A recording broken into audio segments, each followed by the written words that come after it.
Welcome to the BPD Bunch. I'm your host, Xannie, and today I'm here with Carys, Darren, Jack, Solène, and André. Today we're continuing our conversation from Wednesday about navigating healthcare systems when you live with BPD. Today we're going to be focusing on sharing stories about times that we have felt dismissed. So, have you ever felt dismissed or misunderstood by a provider? How did that impact your willingness to continue with care? Oh, can I answer this one, please? Go for it. When I started with my community mental health team, I felt that in a weird way, a lot of people expect you, someone of my age group, to have interacted many times before with a service. So there were a lot of things that weren't really explained to me, or some of the questions that I asked, I felt like they were looking at me as if this particular guy was like, almost as if I should know these things already, because I guess not many people get to my age without having like heavy interaction, but I skirted around it. And there was something I wasn't sure about. And I asked the gentleman, and he was almost like saying, well, you need to manage your expectations. It was at that point I actually, in the end, I asked to change the person, but it was, I felt like sometimes when the service is overrun, the practitioners are so used to people not caring about what they're saying. They're just there for the because they have to be there almost a mandated way. Whereas someone like me who actually wanted to learn, it was almost, I felt, making their job difficult because they had to ask questions, they had to send paperwork, they had to do all these things. I didn't even have an official care plan at the time, which I didn't realize was something that should have happened. So yeah, I think because of the media, we often go into interactions with therapists expecting it to be like we see in films. So sometimes you can, I think, make your own disappointment by you're not sat on a couch in a lovely room with loads of books and telling your life story, as opposed to actually having to work on something and taking accountability for how you managed to get here in the first place. Similarly, it was, not the nice books, but the nice couch. Lovely couch it was, actually. I should have asked where he got it because it was really nice. The first therapist that I saw, a French therapist in the UK, I saw her for about 6-7 months, and it was talking therapy. It was a lovely room with books, actually, André, so it was the opposite. The environment was really nice, but I felt like, I was just talking for an hour and then going back to my life and nothing changed. And so after like 6-7 months, I mentioned to her that, I want to stop because also it was really expensive. And it was my first like encounter with therapy or anything like that. I was 23 at the time. And her reaction was like, you're not ready. This is a terrible decision. You need a lot more work. This is not the right thing. And that made me feel like, hang on a minute. Does she just want me to come because I pay her? Like, that's how I felt. And so and also, by the way, like I was displaying symptoms of BPD, symptoms of ADHD, and at no point whatsoever did she mention that or hinted to that or anything like that, right? So especially looking at like what happened later, I just think like, she was definitely like wanted me to come for the money. And unfortunately, that encounter held me back from seeking help for many years after that. Like it was nearly a decade before I got my BPD diagnosis after this experience. So, yay, yikes. Definitely, if it's not the right person, keep looking. Yes, I had one experience of the therapist wasn't being so submissive. He was just overworked. And I went and saw him twice, and both times for the entire time, like hour each, he was on his computer, typing something, doing something. While he was still being very present with me, but he was just on his computer the whole time. And I had to stop myself from just knocking his computer over.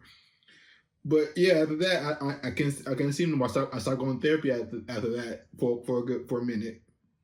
I'm currently on another diagnosis journey, and I'm finding that the things that are helping me in this that I think would be really translatable to getting a diagnosis really in anything, but specifically with BPD for sure, is to come prepared to the appointment with your own notes, with data.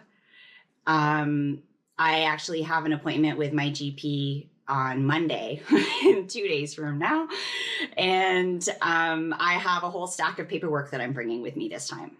I've got a psychological profile from when I was 20 that I just recently found while digging through some boxes. I've got report cards from when I was in elementary school. I've got a written letter from my partner that describes how I am at home.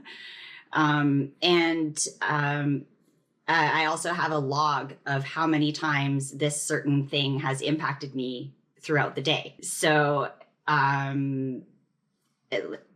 going with all of that information, right now what I'm facing is I present myself too clearly, and it doesn't seem like I am having as much trouble, or I'm struggling as much as I actually am, because I'm too good at making it look like everything's okay. So that's my particular challenge, why I get overlooked for a lot of things. And my partner actually faces the same thing too. And we feel like it's because we've both been kind of chronically misunderstood through our whole lives. And we've both been people pleasers. So it's like trying to get somebody to recognize that you have needs is hard when you're not used to showing up with your needs exposed. So that's why I made the lists and I'm bringing the paperwork and doing all that stuff, because if I can't speak, then at least my documentation can speak for me. So in terms of being dismissed, I think I've experienced that much more with people who are treating my physical health than my mental health, because I have historically been extremely loud in my BPD symptoms. I was never a very good people pleaser. I'm a horrible masker. I'm good at not saying what I think for the sake of keeping the peace, but my facial expressions have subtitles. People usually know that there's something going on, and I have never been very good at keeping those things inside. So in terms of people believing that I have a serious mental health condition, that has never been the challenge. But having people believe my thoughts about myself or my experiences as I relay them has been incredibly challenging, especially when it comes to my physical health, because whenever you go to the doctor, right, you write out your whole psychiatric history as well. And I have faced a lot of people telling me things like my physical pain is all in my head. I went to one doctor and I was just asking her if the symptoms I was experiencing in my hand could be a sign of carpal tunnel. I'm a seamstress. It's not that unusual for people who in that profession to end up with it. She told me I shouldn't be diagnosing myself. I was like, I'm asking you because you are the doctor. I mentioned this diagnosis because this is a common issue for my occupation, not because I believe for sure I have this, right? So I now don't mention my mental health when I go to the doctor at all. If it's for my physical health, I just don't mention it because it's not relevant, and they usually just treat me like I'm a hypochondriac if I do. Thank you everyone so much for watching. We hope you got a nugget of wisdom to take with you on your journey. Sunday, we will be back with a fun brunch episode. And then next Wednesday, we've got a brand new episode topic. If you can't wait until then, please consider supporting us on Patreon. Our top 2 tiers, our BPD Buddies and BPD Besties, get early access to extended cuts of our Wednesday episodes. You can get more information from the link down below. And we will see you next time. Peace.